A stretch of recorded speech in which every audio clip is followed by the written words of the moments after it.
नमस्कार। आप सबका अमरीन पाठशाला में स्वागत है।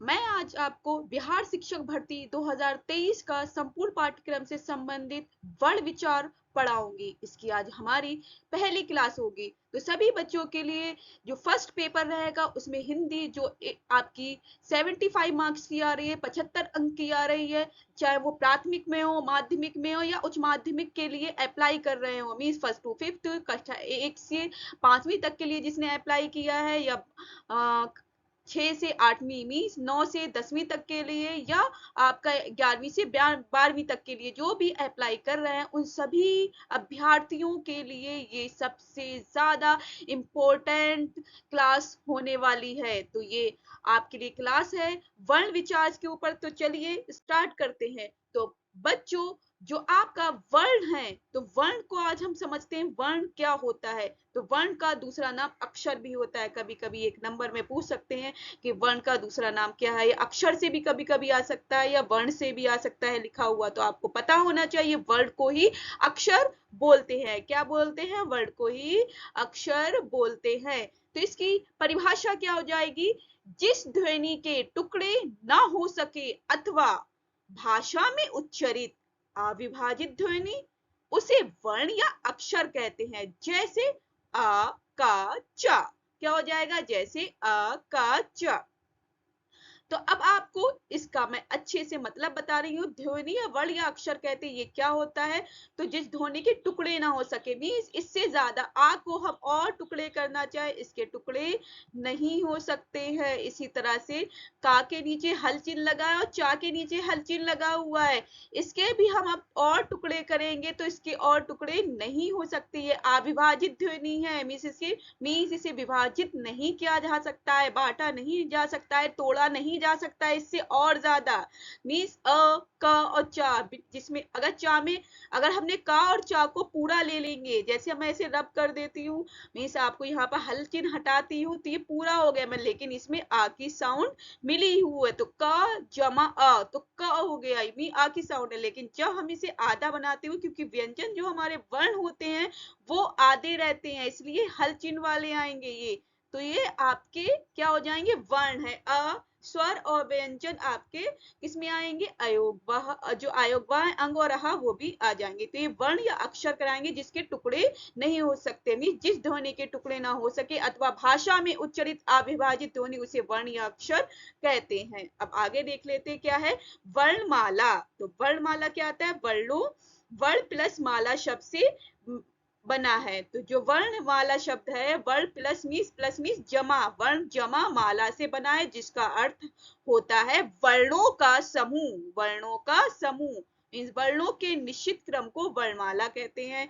तो यहाँ पर जब हम सीरियल वाइज सिस्टमेटिक वे में लगा देते हैं, जैसे आ से लेकर हा तक, जब जैसे आ से लेकर औ तक आपके स्वर लगे हुए और का से लेकर हा तक स्वर लगे, तो एक माला में हमने प्रो दिया है जिसका वर्णमाला कहते हैं। अ आ इ ई उ ऊ करके किसके बाद कौन सा अक्षर आएगा तो उसे ही वर्णमाला कहेंगे। तो मीन्स वर्णों के निश्चित क्रम, हमारा निश्चित क्रम में सिस्टमेटिक वे में लगा हुआ है तो निश्चित क्रम होगा। तो ये बच्चों कभी कभी क्वेश्चन पूछ लिया जाता है, वर्णों के निश्चित क्रम को क्या कहते हैं? तो वर्णमाला कहते हैं। या ऐसे पूछ सकते हैं वर्णमाला किसे कहते हैं? निश्चित क्रम को। इसका क्या हो जाएगा? निश्चित क्रम होएगा, अनिश्चित क्रम नहीं आएगा, यहाँ निश्चित क्रम आएगा। ये ध्यान रखने योग्य बात है।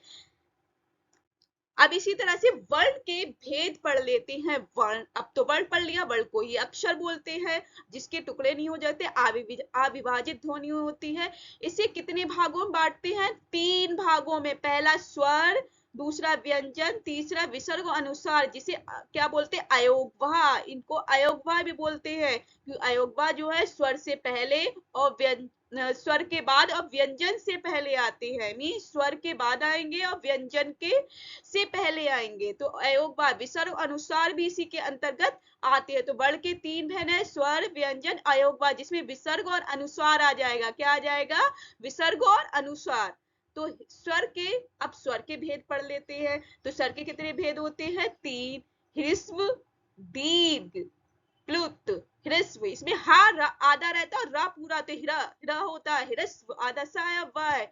इसमें री से ऋषि वाला नहीं आएगा बच्चों। कुछ बच्चे यहाँ पर भी गलती करते, अशुद्धि के लिए ध्यान दो। रही यहाँ पर 1 नंबर का आपका कभी कभी अशुद्धि में भी पूछ सकता है बच्चों। इसमें हा जो है आधा रहेगा और रा पूरा, पदेन वाला, रा का रूप जो पदेन वाला रहता है प्रश्न में जो आता है, ये रा वो वाला लगा है, री से ऋषि वाला नहीं लगा हुआ है, इसलिए हिरस्व हो जाएगा ये। हिरस्व दीर्घ प्लुत, ये क्या हो जाएगा? प्लुत। तो हिरस्व जो होता है एक मात्रिक हो जाएगा, जैसे आ ई उ, और दीर्घ द्विमात्रिक हो जाएगा, और प्लुत त्रिमात्रिक। इसे हम विस्तार पूर्वक आगे पढ़ेंगे। सिर्फ आपको यहाँ पर एक डायग्राम के रूप में समझाया है कि स्वर के 3 भेद होते हैं, हिरस्व, हिरस्व दीर्घ प्लुत, हिरस्व दीर्घ प्लुत। तो व्यंजन, अब इसी तरह से व्यंजन के कितने हैं? 3 भेद हैं इसी में, स्पर्श, अंतस्थ, ऊष्म। व्यंजन के कितने भेद हैं? स्पर्श, अंतस्थ, ऊष्म। और आपको ये पता है अयोगवा कितने होते हैं? 2 है, विसर्ग और अनुस्वार। जैसे अह, अंग, अंग और आहा जो आते हैं ना वो। तो अब इसी को हम विस्तार पूर्वक जान लेते हैं, वो क्या है वो देखते हैं। अब हम सबसे पहले जानते हैं स्वर क्या होते हैं, स्वर की परिभाषा क्या है। तो बिना किसी बाधा के सतत उच्चारण, मीन्स इसमें कोई भी बाधा उत्पन्न नहीं हो रही है, बिना किसी की, बिना हेल्प के, बिना किसी सहायता के ये बोले जा रहे हैं। तो बिना किसी बाधा के सतत उच्चारण, इसमें किसी की बाधा नहीं उत्पन्न हो रही है। अ ई उ ऊ री ए ओ मीन्स आपकी जबान जो है, जीभ भी है, वो मुंह के किसी भाग को भी स्पर्श नहीं कर रही है, उसमें ज्यादा बाधा उत्पन्न नहीं है। मुख में जो आपका मुख है, जो मुंह है, उसमें भी कोई बाधा उत्पन्न नहीं कर रही है, इसलिए बिना किसी बाधा के उत्पन्न होते हैं। इसको ज्यादा ध्यान देने की जरूरत है, क्योंकि आप लोगों को पता होना चाहिए। इस तरह का भी क्वेश्चन पूछा गया है कि स्वर बिना किसी बाधा तक के सतत उच्चारण है, और बाधा के साथ रहेंगे तो वो व्यंजन में आएंगे, लेकिन बाधा के, बिना किसी बाधा के सतत उच्चारण। तो ये आप लोग अपने नोट्स बना के भी लिख सकते हैं, पॉइंट पॉइंट। बिना किसी बाधा के सतत उच्चारण है, बिना किसी अन्य बल की सहायता से उच्चारित है, ये किसी की सहायता नहीं लेते हैं। इनका अपना एक स्वतंत्र रूप है, ये ध्यान रखने योग्य बातें हैं। तो बिना किसी बाधा के सतत उच्चारण, बिना किसी अन्य वर्ण की सहायता से उच्चारित होंगे, ये क्या कहलाएंगे? स्वर कहलाएंगे। तो बच्चों ये ध्यान रखने योग्य बातें रहती हैं, तो आपको ये ध्यान रखना है। इसी तरह से व्यंजन देख लेंगे, तो व्यंजन क्या कहलाएगा? मुख में, मुख, माउथ, जो आपका मुंह रहता है, तो मुख में कहीं ना कहीं बाधा के उपस्थित होने और फिर बाधा के हटने से उच्चारित। और दूसरा पॉइंट क्या है? स्वर की सहायता से उच्चारित।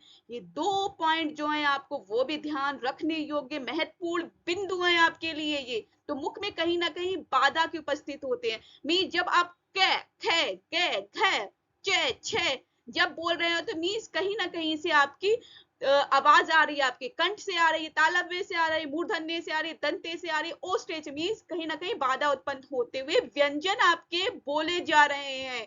तो मीन्स कहीं ना कहीं बाधा के उपस्थित रहते हैं। गले से आवाज दे रहे हैं तो ज्यादा जो आपके फेफड़ों से हवा निकल रही मुख से, जैसे क, ख, ग, घ, तो मीन्स आपके गले के पास से आवाज आ रही है बहुत ज्यादा, तो आपको बोलना पड़ रहा है, तो ज्यादा यहाँ पर साउंड देनी पड़ेगी। तो मीन्स यहाँ पर कोई ना कोई बाधा उत्पन्न होते हुए ये व्यंजन बोले जाते हैं। और दूसरा पॉइंट, सबसे इंपॉर्टेंट पॉइंट ये भी रहेगा कि ये स्वर की सहायता से उच्चारित होते हैं, इनका अपना कोई रूप नहीं होता। बिना स्वर की सहायता से कोई भी वर्ण अच्छे से पूरा नहीं बना सकते, जो शब्द है वो नहीं बना सकते, मीन्स इसे स्वर की सहायता लेनी पड़ सकती है। एग्जाम्पल जैसे किताब है, तो का में छोटी की मात्रा है, तो ई स्वर हो गया, और का व्यंजन है तो की, ता पे आ की मात्रा, तो आ की मात्रा आ स्वर है, और त व्यंजन है, बा में भी आपका स्वर मिला है, छोटा अ, किताब हो गया ये।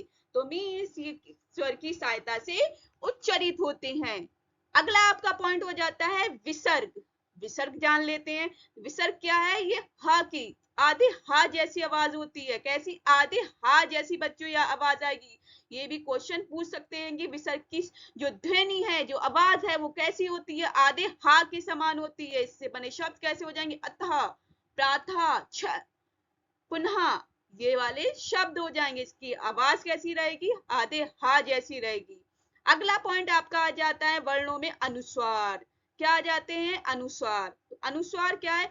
आयोग वह स्वर के बाद आगमन, अल्पविराम स्वर व व्यंजन से भिन्न होते हैं। मीन ये क्या होते हैं? आयोगवा कहलाते हैं। क्या कहलाते? आयोगवा। अनुसार और विसर्ग क्या है? आयोगवा कहलाएंगे। ये स्वर के बाद आगमन मतलब स्वर के बाद आते हैं। किसके बाद आते हैं? स्वर। स्वर व्यंजन होते हैं ना, तो स्वर के बाद आएंगे और व्यंजन से पहले आएंगे। किससे? और ये व्यंजन से भी भिन्न है। क्यों? क्योंकि ये अनुस्वार है, बिंदु है, ना के समान इसकी आवाज आएगी। ये ध्यान रखने योग्य सबसे ज्यादा बात रहेगी आपके लिए।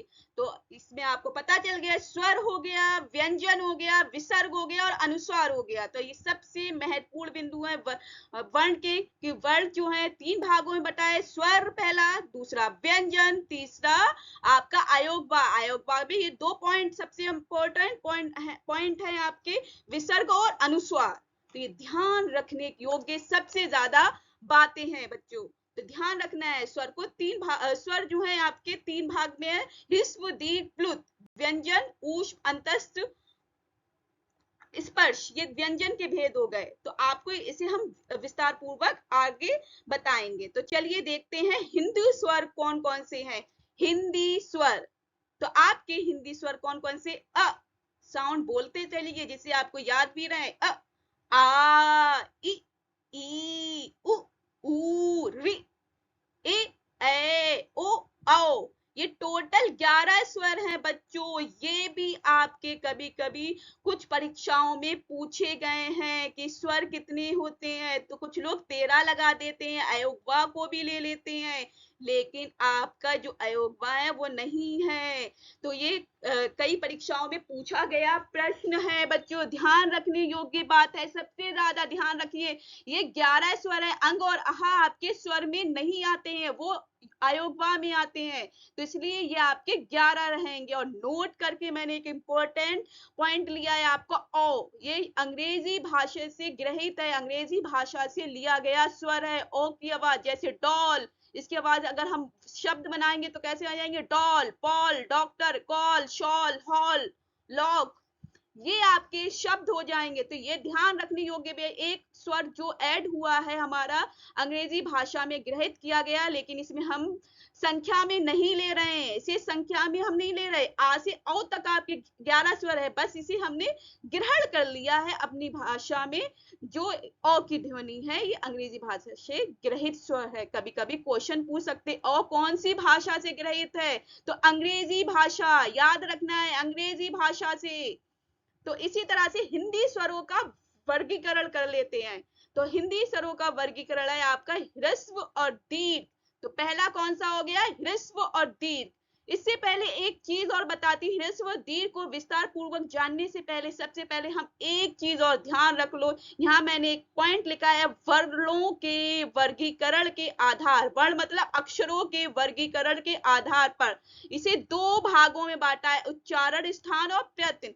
हम इसके लिए पढ़ेंगे, इसमें स्वर और व्यंजन दोनों को अलग अलग बांटा है। वर्णों का मीन स्वरों का भी उच्चारण स्थान और व्यंजनों का भी उच्चारण और प्रयत्न स्थान। तो अभी आज हम स्वरों का उच्चारण स्थान और प्रयत्न स्थान पढ़ेंगे, प्रयत्न स्थान के आधार पर, उच्चारण स्थान के आधार पर। तो आज स्वर हम पूरा कंप्लीट करेंगे। स्वर के उच्चारण स्थान में कितने हैं? प्रयत्न में। तो स्वर के उच्चारण स्थान में एक आएगा प्रकार, और प्रयत्न के आधार पे 4 प्रकार के होंगे। तो टोटल ये आपके 5 प्रकार बन गए। कितने?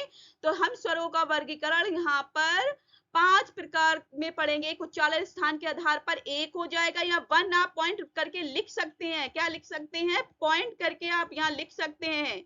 तो सभी बच्चे अपने नोट्स बना लेंगे और पॉइंट जैसे मैं यहाँ पर डाल देती, ये 1 हो गया और ये आपके 4 हो गए। तो टोटल कितने हो गए? बराबर 5। तो 5 टाइप्स हो गए। एक जो है उच्चारण स्थान के आधार पर 1 है और प्रयत्न के आधार पर 4 है, तो टोटल 5 है। और ये हिंदी स्वरों का वर्गीकरण सामान्य, ह्रस्व, दीर्घ और प्लुत, ये क्या हो जाएगा? सामान्य वर्गीकरण। अब हम उच्चारण स्थान के आधार पर कौन कौन से आते हैं वो जान लेते हैं। उच्चारण स्थान के आधार पर स्वर के उच्चारण में लगने वाले समय के आधार पर, उच्चारण तो सब में ही आएगा, लेकिन इसमें समय के आधार पर आएगा। किसमें? पॉइंट को ध्यान रखने योग्य बात है, बीपीएससी में पूछे गए क्वेश्चन है, कई कई बार पूछे गए हैं उनकी परीक्षाओं में। ह्रस्व और दीर्घ से तो सबसे ज्यादा पूछे जाते हैं, 1 नंबर आपका यहाँ से पक्का बनता है प्यारे बच्चों। तो ध्यान रखने योग्य बात है यहाँ पर। तो स्वर के उच्चारण में लगने वाले समय के आधार पर, किसके आधार पर? समय। यहाँ पर समय कितना लग रहा है, जैसे ह्रस्व है तो कम समय में उच्चरित होते हैं, दीर्घ अधिक समय, तो दीर्घ का मतलब ही ज्यादा हो गया, बड़ा हो गया, ह्रस्व का मतलब ही छोटा है, तो दीर्घ में अधिक समय लगेगा और ह्रस्व में कम। तो दीर्घ को सभी दीर्घ उत्तरीय प्रश्न पढ़े हैं ना, लघु उत्तरीय, तो इसलिए दीर्घ मतलब बड़ा हो गया और उसका उल्टा ह्रस्व दीर्घ। इसका आपको अपोजिट भी पूछ सकते हैं कि दीर्घ का क्या होगा, तो ह्रस्व भी कभी कभी लिखा हुआ आ सकता है, और शुद्ध वर्तनी में ह्रस्व जरूर आता है, हा के नीचे रा पदेन वाला लगा हुआ है, तो ये ध्यान हो के अशुद्धि में आते हैं ऐसे क्वेश्चन, तो ध्यान रखना है। तो ह्रस्व कौन कौन से हैं हमारे स्वर? आ, ई, उ, री, अ, ई, उ, री, ये टोटल 4 है। और इसी तरह से दीर्घ अधिक समय लगता है, आ को ही हमने करा है तो इसी का दीर्घ लग रहा है आ, ई का ई, उ, ए ओ, ये टोटल 7 है, तो 7 और 4 11, 11 स्वर हमने सामने पढ़े हैं, तो 11 स्वरों को हमने 2 भागों में बांट दिया है, ह्रस्व और दीर्घ, 4 7 11, तो ये 11 स्वर बन गए हैं आपके, कितने बन गए हैं? 11 स्वर। अब एक चीज और ध्यान के लिए रखना है आपको, कहीं कहीं आपका ये 3 भी लिखे होते हैं, ह्रस्व कितने हैं? 3, कुछ लोग री नहीं लिखते हैं यहाँ पर, तो यहाँ पर री आएगा, आ ई उ और री, री कुछ लोग व्यंजन मांगते हैं, लेकिन मैंने कई किताबें पढ़कर बहुत सारी जगह से निकाल कर आपको इंपॉर्टेंट पॉइंट्स लाई हुई, ये 4 होते हैं, आ ई उ री, 4 ह्रस्व हैं, और दीर्घ जो है 7 है। इंपॉर्टेंट पॉइंट रखना है, कभी कभी संख्याएं भी पूछ सकते हैं कि दीर्घ जो स्वर्ग हैं वो कितने होते हैं? 7, और ह्रस्व कितने हैं? 4, टोटल कितने ह्रस्व और दीर्घ को मिला के कितने स्वर बनते हैं? तो 11 बनते हैं। ध्यान रखना है सभी बच्चों को, टोटल कितने बन जाएंगे? 11। मैं यहाँ पर लिख रही हूँ जिससे आपको पता चल जाए, बराबर कितने हो जाएंगे ये? 11, यहाँ पर 11 हो गई है आपके, कितने? 11, तो 11 हो गए हैं। तो ध्यान रखना है, सबसे ज्यादा इंपॉर्टेंट बात यहाँ पर ध्यान रखने की, ह्रस्व और दीर्घ, आ ई उ री 4, आ ई उ ए ओ 7, ये 7 हैं। तो ये उच्चारण स्थान के आधार पर एक वर्ण हो गया, अभी हम सबसे पहले उच्चारण स्थान कर रहे थे, इसका एक हो गया, अब हम प्रयत्न के आधार पर 4 और पढ़ेंगे जिससे हमारे टोटल 5 बन जाए। तो ध्यान रखें, वर्णों का वर्गीकरण, अभी स्वर वर्णों का वर्गीकरण करना है, व्यंजन का नहीं कर रहे हैं, व्यंजन का हम आगे अगले टॉपिक में करेंगे तो बताएंगे, अभी स्वर का सबसे पहले कर रहे हैं उच्चारण स्थान। उच्चारण स्थान के आधार पर आपके कितना है? कम समय लगेगा, यहाँ पर क्या लगेगा? उच्चारण में लगने वाले समय के आधार पर, यहाँ समय आ जाएगा, समय के आधार जो आएगा उच्चारण स्थान पे आएगा, ह्रस्व और दीर्घ रहेंगे प्रयत्न के आधार पर। अब हम देखते हैं 4 कौन कौन से हैं, तो चलिए देखते हैं। अब स्वर का वर्गीकरण प्रयत्न के आधार पर मैंने लिख दिया है। पहला पॉइंट क्या है? स्वरों का उच्चारण करते समय मुख में जीभ की स्थिति, जो जीभ है, माउथ में जीभ, टंग जो है आपकी, इसकी स्थिति, क्रियाशीलता, उत्थापित। अब बच्चों ये भी बहुत ध्यान देने योग्य बात रहेगी, क्योंकि जीभ की स्थिति कभी कभी क्वेश्चन ऐसे भी पुटअप होता है आपकी पेपर में, एग्जाम में पूछे गए हैं कि उच्चारण मुख्य जीभ की स्थिति बताइए, क्रियाशीलता के उच्चारण करते समय क्रियाशीलता के आधार पर या उत्थापिता के आधार पर, उत्थापित जो लिखा है, इन तीनों में से कोई भी अक्षर आए, लेकिन आपको पता होना चाहिए। मैंने कई किताबों से ढूंढ कर निकाला जिससे आपको पता चला इसी के नाम है, किसी और के नहीं, कभी कभी आ जाए उत्थापित आपको पता ही ना हो, इसलिए मैंने ये सारे नाम एक जगह लिख दिए हैं। इसको भी हमने 3 भागों में बांटा है, कितने भागों में बांटा है? 3। तो स्वरों के उच्चारण करते मुख में जीभ की स्थिति, क्रियाशीलता, उत्थापिता के आधार पर हमारा जो स्वरों का वर्गीकरण किया है, इसमें 3 उसमें किया गया, अग्र स्वर, मध्य स्वर और पश्च स्वर। मीन यहाँ पर जीभ की स्थिति, तो जीभ की अगले भाग के आधार पर जो रहेगा वो अग्र स्वर रहेगा। क्या रहेगा? अग्र स्वर। तो अग्र स्वर कौन कौन से होते? ई, ए री, जीभ के आगे वाले भाग से बोले जाएंगे, और मध्य के जीभ लेटी रहेगी और मध्य से आवाज आ रही है जीभ के बीच से आवाज आ रही है आवाज निकालें सभी, मध्य मीन जीभ के मध्य भाग से आ रही, लेकिन जीभ का पिछला जो कंठ की तरफ जाता है वहां से आवाज आ रही ऊ ऊ ऊ ऊ ओ आ, ये आवाज आ रही है ना पीछे से। मीन्स जो आप ऐसे करके रटने की जरूरत नहीं है, इसमें रटेंगे तो कभी भी आप लोग अच्छे से नहीं सफल हो पाएंगे। तो यहाँ पर ध्यान योग्य अपनी जीभ से ही देखिए, अपनी जीभ को यहाँ पर एक्सपेरिमेंट करिए, मेरे साथ एक्सपेरिमेंट करिए। अग्र स्वर कौन हो गए? जो जीभ का अगला भाग हो गया, तो जीभ के अगले भाग से कौन सी आवाज आ रही? ई ए री। दांतों के आसपास ही आवाज रह रही है ना, ये ज्यादा दूर नहीं जा रही है। मध्य अ जो तालव्य वाला हिस्सा है ना, वहां से मध्य भाग से आ रही है अ। इसी तरह से पश्च स्वर कौन से हो जाएंगे? पिछला भाग उ ओ आ, ये कंठ के आसपास से आवाज आ रही है तो पीछे वाले स्वर हो जाएंगे। तो आपको याद रखना है स्वरों के उच्चारण करते समय मुख में जीभ की स्थिति या क्रियाशीलता या उत्तापित के आधार पर 3 भागों में बांटा गया: अग्र स्वर, मध्य स्वर और पश्च स्वर। अग्र स्वर, मध्य स्वर, पश्च स्वर। तो आपको पता चल गया अग्र स्वर कितने हैं? 1 2 3 4 5, टोटल 5 हो गए। मध्य स्वर 1 है। पश्च स्वर पश्च स्वर कितने होंगे? 1 2 3 4 5, 5 5 10 1 11। तो आपको याद रखना है 5 इधर आ गए, 5 इधर आ गए और 11 टोटल स्वर है। सिर्फ मध्य में 1 आ जाएगा, दोनों में 5। तो गिनती भी आसान हो गई आपको। मैं यहाँ पर लिख भी देती हूँ जिससे आपको याद रहे। प्यारे बच्चों याद रखना है ये 5 स्वर हैं। कितने हैं? 5। और ये कितने हैं? 1। और ये कितने हैं? 5। टोटल कितने हो गए? बराबर 11 स्वर आ गए ना, इसे हमने पढ़ लिया है। तो 11 स्वर हो गए। ये आपके कितने हो गए? 11। इन चीजों को भी आपको ध्यान रखना है। अग्र स्वर 5 है, पश्च स्वर 5 है, मध्य 1 है। ये संख्या भी कभी कभी पूछ लेता है, तो ये एक एक पॉइंट बना के आप लोग एक रफ कॉपी एक अपनी अलग बना लीजिए जिससे आपके एक एक पॉइंट तैयार होता रहे। तो अग्र स्वर 5, मध्य स्वर आपका 1 और पश्च स्वर 5, टोटल 11। अब इसका दूसरा स्वर के वर्गीकरण प्रयत्न के आधार पर इसका दूसरा भेद कौन सा हो गया वो देख रहे हैं। मुंह के बंद रहने व खुला होने या जीभ की ऊंचाई के आधार पर। ये बच्चों बहुत ज्यादा पूछे गए क्वेश्चन है। संवृत और विवृत बहुत पूछा गया है, कई परीक्षाओं में पूछा गया है। आपकी टेट की परीक्षा में पूछा गया, बीपीएससी की जो परीक्षाएं होती उसमें पूछा गया। कई मैंने क्वेश्चन देखे, इससे पूछा गया। ये अच्छे से देखने के लिए जानने की जरूरत है कि मुंह के बंद रहने व चौड़ा होने के आधार, मुंह चौड़ा हो रहा है, बंद रह रहा है, उसके आधार पर संवृत और विवृत 2 भाग हैं इसके। संवृत मीन्स पूरा बंद, विवृत मतलब पूरा खुला। संवृत मतलब पूरा बंद रहेगा मुंह और विवृत मतलब पूरा खुला रहेगा। इसमें कौन कौन से स्वर आते हैं वो देख लेते हैं। प्यारे बच्चों ध्यान रखने, इसे बहुत अच्छे से पढ़ना है क्योंकि ऐसे कोई नहीं बता सकता। जितना मैंने बहुत सर्च करके निकाले हैं आपके लिए, बहुत डीपली जाकर आपको पढ़ानी है कि आपके सारे क्वेश्चन इसमें से आ जाएं, आप लोग आसानी से सारे कर जाएं।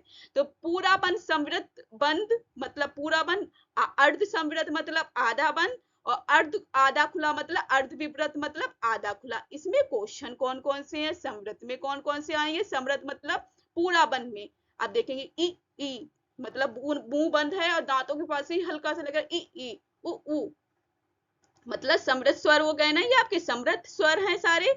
तो ये पूरा पूरा बंद मुंह उ री री री उ ई, ये समृत हो जाएंगे। क्या हो जाएंगे? समृत हो जाएंगे। पूरा बंद मुंह रहेगा। क्या रहेगा? पूरा बंद मीन्स दांतों के पास से मुंह बंद है, लिप्स के आसपास से निकल रहे हैं, होठों के आसपास से निकल रहे हैं ई उ। आधा बंद, यहाँ पर आधा समृत मतलब ए ओ तो मीन्स आधा बंद है यहाँ पर मुंह। कितना बंद है? आधा बंद। ध्यान रखना है। समृत और विवृत ये अपोजिट में भी आपके पूछ सकते हैं, कभी कभी आपके एग्जाम में पूछे भी गए और ये आ भी सकता है। समृत का उल्टा अपोजिट क्या होगा? समृत का उल्टा विवृत होता है। समृत मतलब पूरा बंद और विवृत मतलब पूरा खुला। तो अर्ध समृत मतलब आधा बंद और अर्ध विवृत मतलब आधा खुला। अर्ध का मतलब ही आधा और समृत का मतलब आपको पता चल गया और विवृत का भी मतलब। अब इसी के आधार पर जो स्वर है कौन से? आधे बंद में अर्ध समृत में ए और ओ आएगा। क्या आएगा? ए और ओ। और आधा खुला मुंह जो रहेगा अर्ध विवृत में ए और औ, ए और औ और ओ, ए और ओ जो अंग्रेजी अक्षर ग्रहित किया गया उसे भी हमने यहाँ रखा है ओ। तो ए ओ और औ और ओ ये आपके अर्ध विपरीत स्वर हैं। और आपका जो हैगा अ जो होगा ये पूरा अ आ ओ ए, ये आधा समृद्ध है। और आ जो होगा पूरा खुले मुंह में आएगा, पूरा खुला मुंह रहेगा। आ आवाज निकालिए, आ पूरा मुंह खुल रहा है ना, तो मीन्स सिर्फ एक अक्षर पूरे खुले मुंह में आ रहा है। पूरे खुले मुंह में कौन सा अक्षर आ रहा है? आ। तो आ जो आपका पूरा खुला मुंह आएगा, तो पूरे बंद में ई, पूरा बंद रहेगा। माउथ जो है, मुंह है, यहाँ पर पूरा बंद रहेगा, समृद्ध रहेगा। मीन्स ई समृद्ध मतलब क्या हो जाएगा? समृद्ध। पूरा बंद मुंह है, ई री उ मुंह बंद है आपका। क्या है? मुंह बंद है। आधा बंद रहेगा ए और ओ आ जाएगा। आधा बंद है, यहाँ आधा बंद मीन्स अर्ध समृद्ध। और अर्ध विपरीत ए, औ, ओ और आ, ये चार स्वर आ रहा है। ए, ओ और आ, ये चार स्वर आपके आ रहे हैं। कौन से आ रहे हैं? चार स्वर आ रहे हैं। तो ध्यान रखना है, आधा खुला मुंह रहेगा, इसमें आधा खुला मुंह रहेगा, पूरा नहीं रहेगा। ए, ओ, आ। और लेकिन आ बोलने से पूरा क्या हो रहा है? पूरा मुंह खुल रहा है। आ आवाज निकालिए, आ। तो यहाँ पूरा मुंह खुला रहेगा। बच्चों, आपको समृद्ध, अर्ध समृद्ध, अर्ध विपरीत से आएगा। ये मैंने आपको बताने के लिए इसका मतलब लिखा है, जिससे आपको पता चल जाए इसका मतलब क्या है। पूरा बंद, आधा खुला से ऐसे क्वेश्चन नहीं पूछेगा। ये पूछेगा अर्ध समृद्ध में कौन कौन से स्वर आते हैं। तो आप बताएंगे ए और ओ आता है। और इसी तरह से पूरा समृद्ध में कौन कौन से स्वर रहेंगे? समृद्ध मतलब पूरा बंद मुंह रहेंगे, ई उ, ये चार स्वर रहेंगे। कितने? ई उ, चार स्वर। अर्ध समृद्ध आधा बंद मुंह रहेगा, इसमें दो रहेंगे, ए और ओ। क्या रहेगा? ए और ओ। इसी तरह से अर्ध विपरीत में भी ए, ओ, अ, ये आधा खुला मुंह में भी आपके ये रहेंगे। आ में पूरा खुला मुंह रहेगा, आ। इसी तरह को आपको याद रखना है, मुंह के बंद रहने व चौड़ा होने के आधार पर दो प्रकार के होते हैं, समृद्ध और विपरीत। इसी को हमने चार टाइप्स में बता दिया है। इसके नाम याद रखना है, आपके जीभ की ऊंचाई के आधार पर है समृद्ध और विपरीत। मुंह के बंद रहने व खुला होने के आधार पर कितने भेद होते हैं? समृद्ध और विपरीत दो भेद होंगे। क्या होगा? समृद्ध और विपरीत। और इसको डीपली अंदर जाके चार हो गए हैं, तो समृद्ध और विपरीत आ जाएगा। अब इसी तरह से तीसरा जो है आपका समृद्ध और विपरीत, जो हमने बताया है कौन कौन से स्वर है। समृद्ध मतलब बंद, इसको हमने सामने लिख दिए कौन कौन से स्वर हैं, आपको पता चल जाए। समृद्ध मतलब ई उ री, ये आपके ई उ री, ये आपके समृद्ध में आ गए स्वर। ये आप लिख लीजिए अपने नोट्स में। अर्ध समृद्ध में ए ओ, अर्ध विपरीत में ए ओ आ ओ, विपरीत में अ। तो समृद्ध मतलब पूरा बंद, मुंह कैसा रहेगा? पूरा बंद रहेगा, ई उ री। लिखिए, संख्या भी लिखती जाइए, 1 2 3 4, टोटल कितने हो गए? 5। अर्ध समृद्ध में दो हैं, ए और ओ, मीन आधा बंद रहेगा मुंह, कैसा रहेगा? आधा बंद। अर्ध विपरीत में आधा खुला रहेगा, ए ओ और आ और ओ। विपरीत में पूरा खुला रहेगा, आ। क्या रहेगा? आ। तो प्यारे बच्चों, जल्दी जल्दी लिख लीजिए, पूरा खुला आ। ये लिख सकते हैं, आप अपने पॉइंट्स बना के लिख सकते हैं, वीडियो को स्टॉप करके लिख सकते हैं, जिससे आपके पॉइंट्स बनते जाएं। अगला है जो तीसरा जो आधार होगा, प्रयत्न के आधार पे तीसरा भेद कौन सा हो जाएगा? होठों के गोल होने व गोल ना होने के आधार पर, जिसे वृत्तामुखी आवृत्तामुखी भी बोलते हैं। क्या बोलते हैं? वृत्तामुखी या आवृत्तामुखी बोलेंगे, वर्तुल भी बोल सकते हैं, आवर्तुल भी बोल सकते हैं, कुछ भी नाम आ सकते हैं। तो होठ के गोल हो जाएंगे तो वर्तुल भी बोलेंगे, वृत्तामुखी भी बोलेंगे। जैसे वृत्त, तो होठ गोल रहेंगे यहाँ पर। आवर्तुल में होठ गोल नहीं रहेंगे। इसमें स्वर कौन कौन से रहेंगे? वर्तुल में देखो उ ओ और ओ। तो यहाँ पर होठ क्या है? गोल है। होठों के गोल व गोल ना होने के आधार पर है। होठों के गोल, ये क्वेश्चन पूछ सकते हैं, होठों के गोल व गोल होने के आधार पर कितने भेद हैं? दो भेद होंगे, वर्तुल आवर्तुल, या वृत्तामुखी या आवृत्तामुखी। आपको कुछ भी नाम आएगा, या ऐसे प्रश्न बन सकता, आवृत्तामुखी में कौन से स्वर आते हैं या वृत्तामुखी में कौन से स्वर आएंगे। तो इस तरह से, या फिर आपको स्वर दे देंगे, ये ई ई ए ए ओ ओ आ री, ये कौन से भेद में स्वर जाएगा? वर्तुल में जाएगा या आवर्तुल में, या वृत्तामुखी में, आवृत्तामुखी में? कोई सा भी क्वेश्चन बन सकता है इसमें से 1 नंबर का, और पूछा भी गया है बच्चों इस तरह से वर्तुल आवर्तुल के बारे में। आपकी बीपीएससी की, यूपी की परीक्षाओं में, एसएससी की परीक्षाओं में यहाँ से क्वेश्चन आया है 1 नंबर का, आपका वीडियो की परीक्षा में आया है वर्तुल आवर्तुल से। तो आपको ध्यान रखना है बच्चों, यहाँ पर पूछे गए हैं क्वेश्चन है, तो इसे अच्छे से पढ़ना है। वर्तुल, वृत्तामुखी, आवर्तुल, आवर्तामुखी, होठ गोल नहीं है। उ उ ओ ओ, तो ये वर्तुल मीन्स होठ गोल हो रहा है, होठों की स्थिति जो हो रही है गोल हो रही है। आवर्तुल में गोल नहीं रहेंगे। क्या नहीं रहेंगे? ई ए ए आ री, तो ये आवाजें आ रही है, होठ गोल नहीं हो रहा है, लेकिन उ ओ हमारा माउथ जो है सुकड़ के आ रहा है, होठ गोल हो जा रहे हैं। तो याद रखना है, होठों के गोल व गोल ना होने के आधार पर 2 भेद होते हैं, वर्तुल आ वर्तुल। कितने? वर्तुल और आ वर्तुल। इसी तरह से अगला आपका हो जाएगा चौथा, उच्चारण स्थान के आधार पर। ये प्रश्न के आधार पर है, इसका चौथा लास्ट भेद आ रहा है, उच्चारण स्थान के आधार पर। किसके आधार पर? उच्चारण स्थान के आधार पर। तो इसमें ही बच्चों ध्यान रखने योग्य बात है, उच्चारण स्थान के आधार पर कितने भाग है? इसके 7 भागों में बांटा गया है।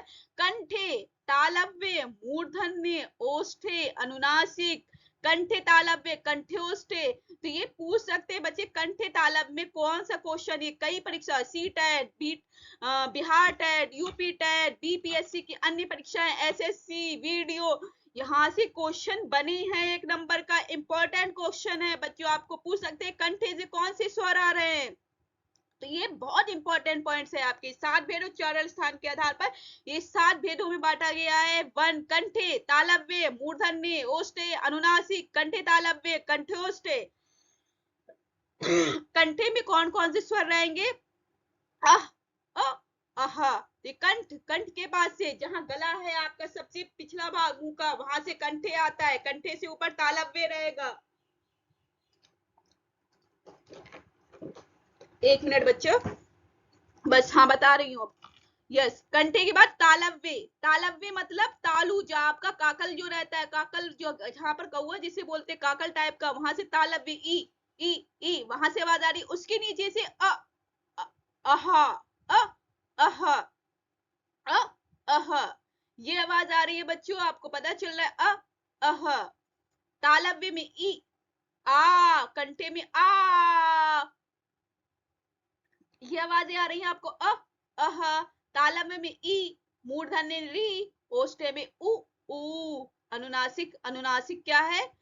जो नाक से और मुंह से हवा निकल रही है, और नाक से और मुंह से दोनों से हवा निकल रही है, और ना की साउंड आ रही है। न, अंग, अंग, अंग, अंग, अंगूर, अंग, अंग। कंठे तालव्य ए आए, कंठे उसके ओ और औ आएगा। मैंने एक पॉइंट और लिखा है, नोट करके, सबसे इंपॉर्टेंट पॉइंट है कि कोई भी स्वर दंते नहीं होता है। जो दंते रहता है, दांतों के पास से आवाज आती है, वो नहीं रहता है। सिर्फ आपके 7 भागों में आ गए, कंठे तालव्य, मूर्धन्य, ओष्ठ्य, अनुनासिक, कंठे तालव्य, कंठ्योष्ठ्य।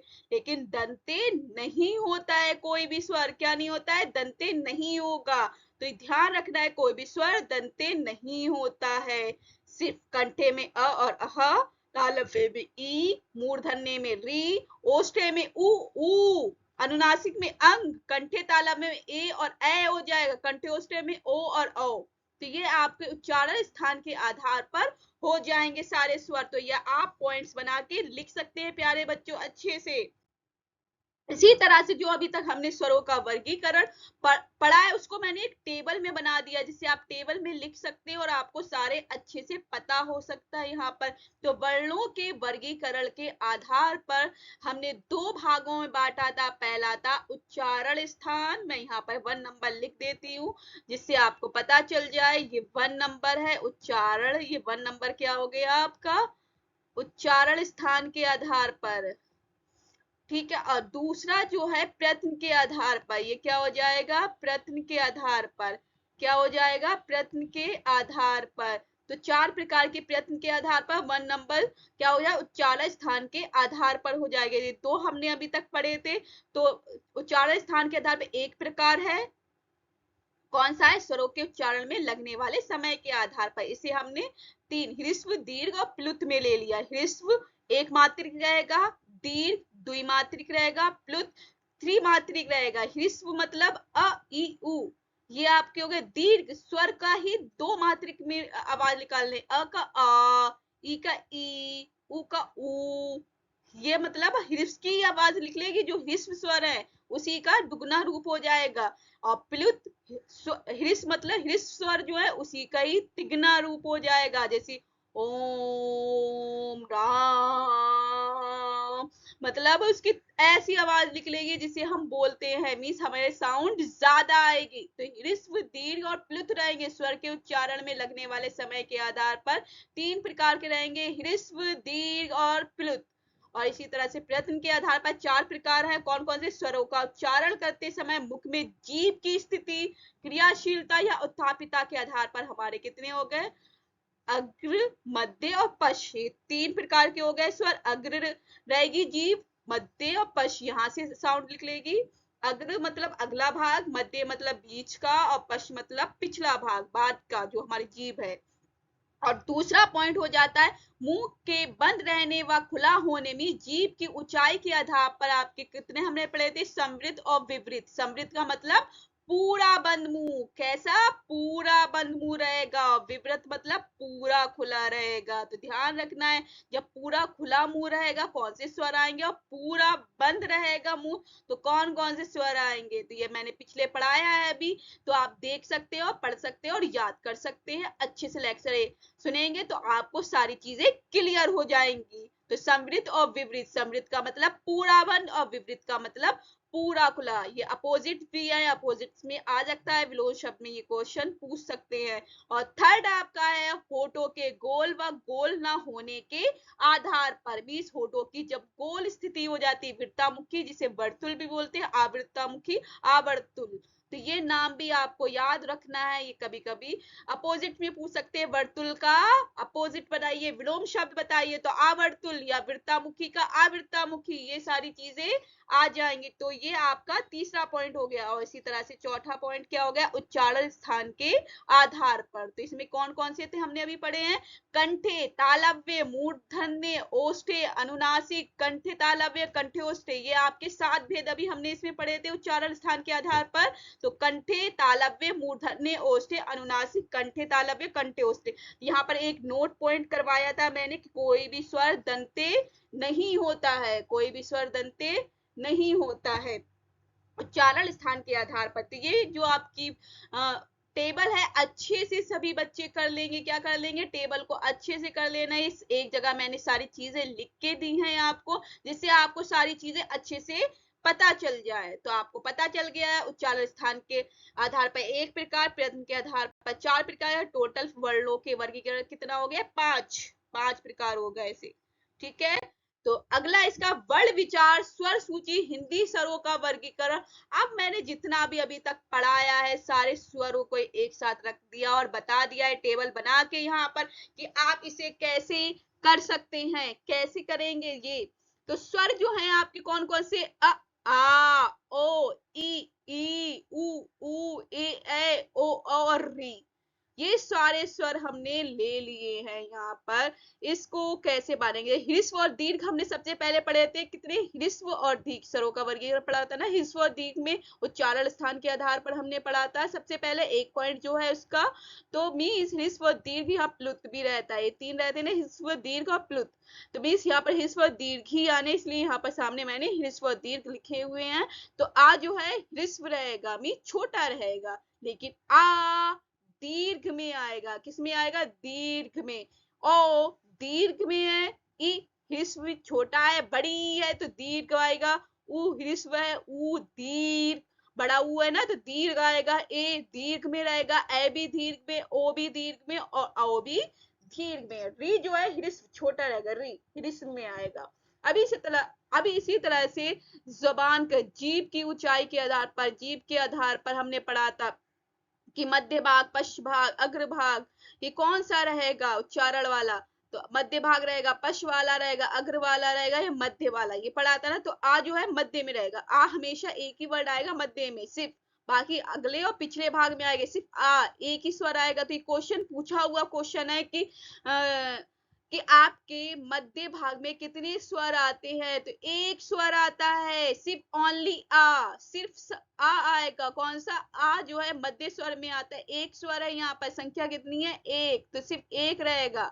लेकिन आ पश्च में रहेगा, ओ पश्च में रहेगा, ई अग्र में, के अगले भाग से बोला जाए ई अग्र में, ऊ जो है पश्च में, और ऊ पश्च में, ए अग्र में, और ए अग्र में, ओ पश्च में, और औ पश्च में, रे अग्र में। ये सारे हो गए। इसी तरह से मैंने पूरी टेबल सारे जितने भी अभी तक 5 प्रकार पढ़े हैं ना, 1 2 3 4 5, ये पूरे पढ़े हैं ना, तो 5 पूरे हो गए। 1 2 1 2 3 4 और 5, ये हमारे 5 हो गए ना। 5 प्रकार पढ़े थे ना, 1 और 4 5 मिला के, तो पांचों को एक जगह लगा दिया, जिससे आपको पता चले एक काय काय में रहेगा। जैसे आ हिस्स में रहेगा, मध्य भाग रहेगा, अर्ध विपरीत मीन्स आधा खुला, आधा खुला मुंह रहेगा। यहाँ पर अर्ध विपरीत आवृत्तामुखी मीन्स यहाँ पर होठ गोल नहीं होंगे। आवृत्तामुखी में होठ गोल नहीं होंगे मीन्स आ जो है बोलने पर होठ गोल नहीं रहेंगे।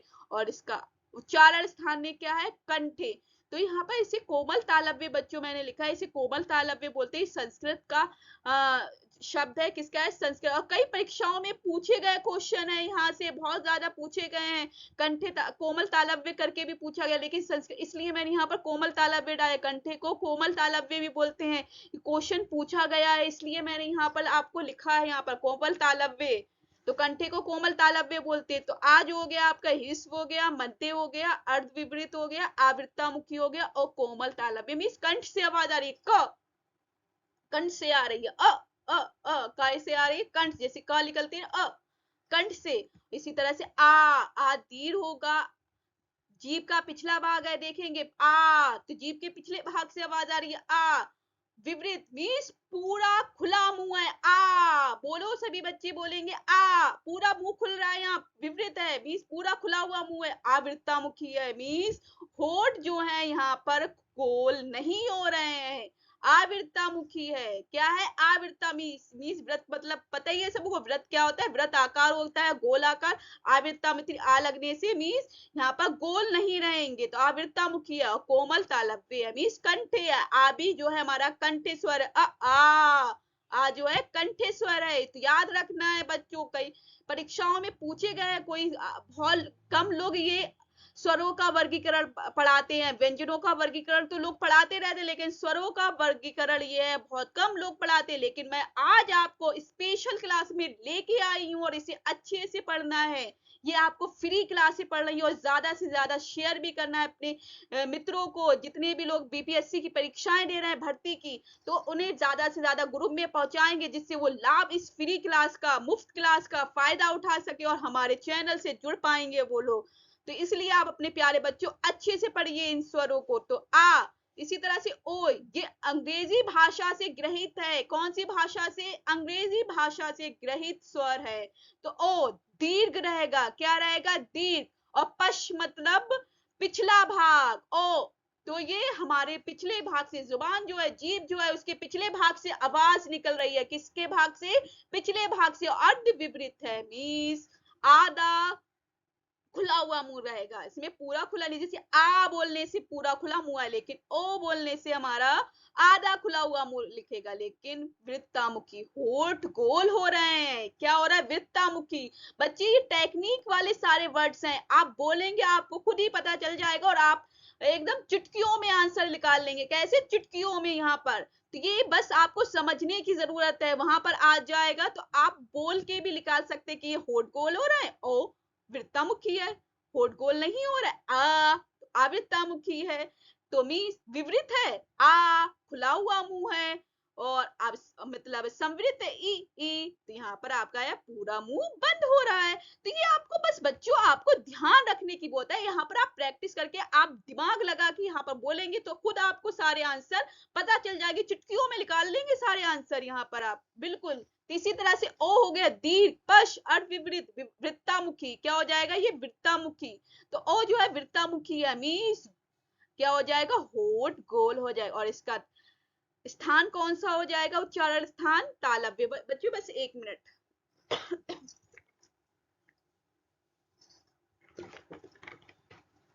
यस, अब मैं स्टार्ट कर रही हूँ। यस, तो ओ हो गया आपका। इसके बाद ई, ह्रस्व है। ये क्या है? ह्रस्व मतलब छोटा, ह्रस्व स्वर है।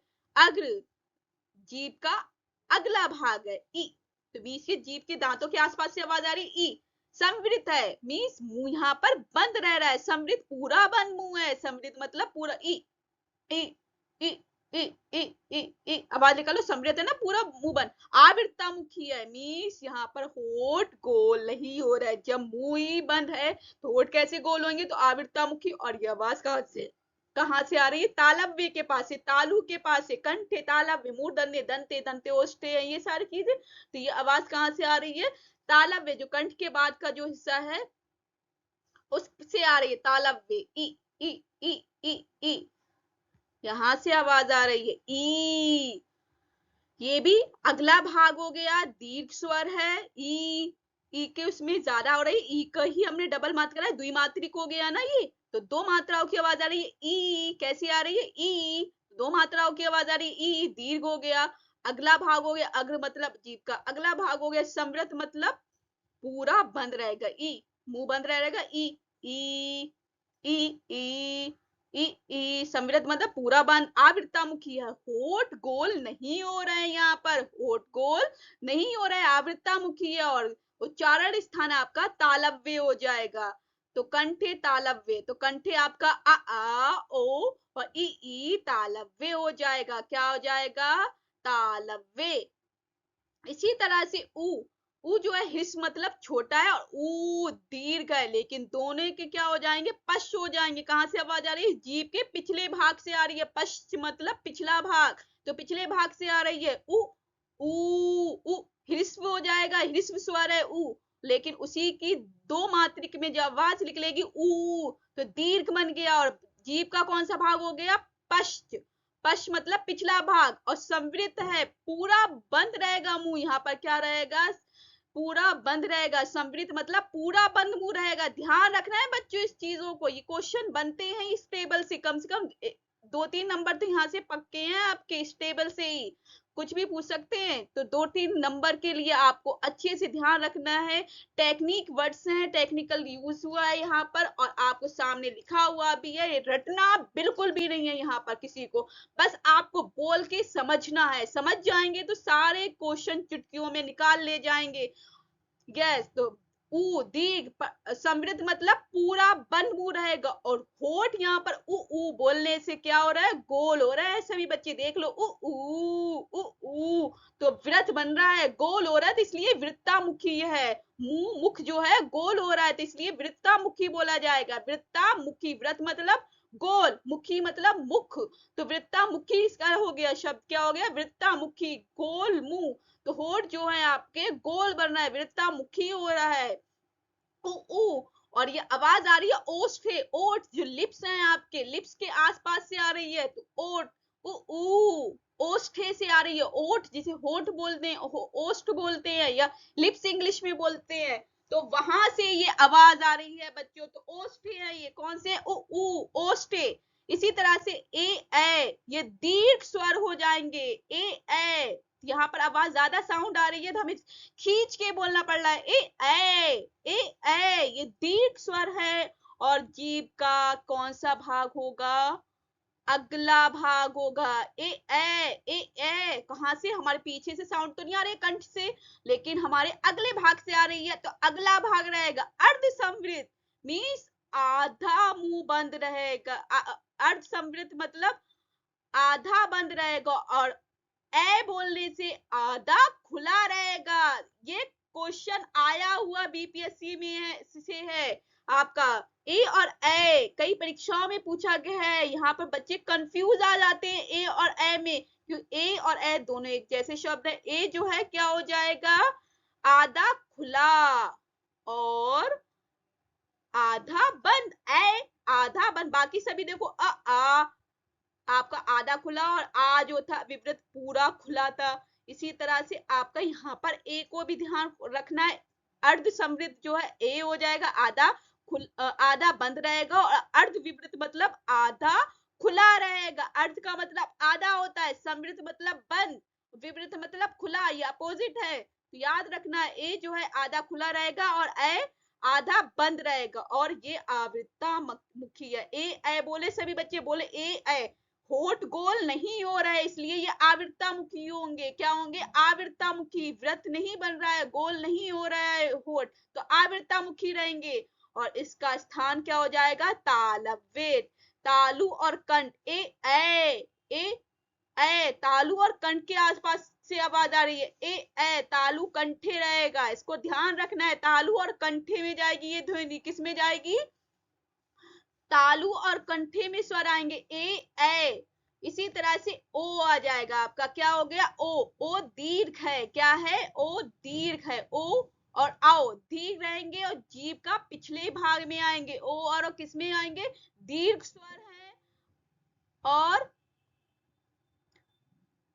पश पिछला भाग है, और अर्ध विवृत है, अर्ध समृद्ध। ओ जो है अर्ध समृद्ध, आधा खुला हुआ मुंह रहेगा। अर्ध विवृत मतलब आधा खुला, अर्ध समृद्ध मतलब पूरा आधा बंद। तो ओ जो आएगा आधा बंद में रहेंगे, और आओ आधा खुला में रहेंगे, तो ध्यान रखना है। और ये वृत्तामुखी होंगे। ओ और औ बोलने से व्रत बन रहा है, गोल हो रहे हैं, तो वृत्तामुखी है। ये ध्वनि कौन सी है? ओष्ठ कंठे, ओष्ठ और कंठे, होठों के पास से और कंठे, ओ तो होठों के पास से और कंठे मिला के दोनों के आसपास से निकल रही है, तो ओष्ठ और कंठे रहेगी। ध्यान रखना है, ओष्ठ और कंठे रहेगी। ओ और औ जो है ओष्ठ कंठे रहेगी। इसी तरह से री है, री जो है ह्रस्व है, री अग्र जीभ का अगला भाग, संवृत मतलब पूरा मुंह बंद रह रहा है, री। आवृत्तामुखी मीन्स होठ गोल नहीं रह रहे हैं, और मूर्धन्य, उच्चारण स्थान क्या हो गया? मूर्धन्य। तो सभी बच्चों को ये टेबल अच्छे से पता हो गई है, तो ध्यान रखना है इस टेबल को और अच्छे से पढ़ना है। ह्रस्व, दीर्घ, अग्र, पश्च, संवृत, विवृत, वृत्तामुखी, उच्चारण स्थान। तो ये सभी बच्चों को ध्यान रखने योग्य बातें हैं, तो इसे ध्यान रखना है प्यारे बच्चों। यहाँ से क्वेश्चन 2-3 नंबर के पक्का आएंगे, तो ध्यान रख लीजिए, इसे अच्छे से पढ़ लीजिए। इसी तरह से सामान्य रूप आ जाते हैं अनुनासिक के, सामान्य रूप अनुनासिकता वाला रूप। तो मैं जो है सामान्य रूप है, उसका अनुनासिकता वाले रूप कैसे बन जाएंगे? तो इ उ ए ओ औ, ये सामान्य रूप हो गए, और इसी का जो है अंग, आ ई उ ए ओ औ। तो अनुनासिकता वाले स्वर के उच्चारण में हवा मुख के साथ साथ नाक से भी निकलती है बच्चों। कहाँ से? हवा मुख, माउथ के साथ साथ नाक से भी निकल रही है। कहाँ से निकल रही है? नाक से भी निकल रही है, और आप बोल रहे हैं मुख के साथ साथ नाक।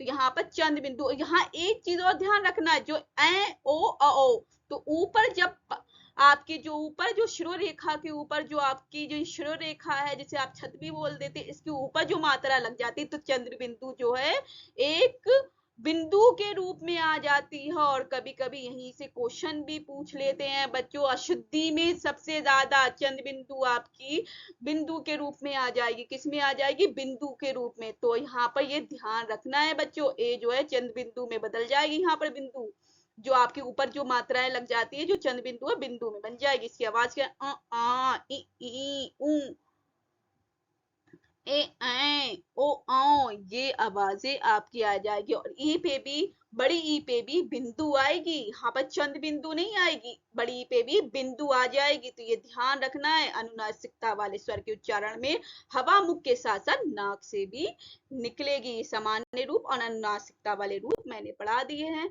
तो प्यारे बच्चों, बिहार शिक्षक भर्ती 2023 की ये आपकी पहली क्लास थी। अगली क्लास में हम मिलेंगे पार्ट 2 में व्यंजन के साथ। तो कंटिन्यू करते रहिए और हमारे साथ जुड़े रहिए, और अपने मित्रों को भी बताते रहिए, और उन्हें भी हमारे साथ जोड़िए, जिससे वो हमारी मुफ्त क्लास का अच्छे से फायदा उठा पाए। तो धन्यवाद, शुक्रिया। ये क्लास मेरे द्वारा था, अमरीन मैम द्वारा थी। हमारे चैनल का नाम है अमरीन पाठशाला। तो हमारे चैनल को लाइक और सब्सक्राइब जरूर करिए, जिससे सब्सक्राइब कर देंगे तो हमारी वीडियो के नोटिफिकेशन आपको जल्दी मिलते रहे। तो हैव अ नाइस डे।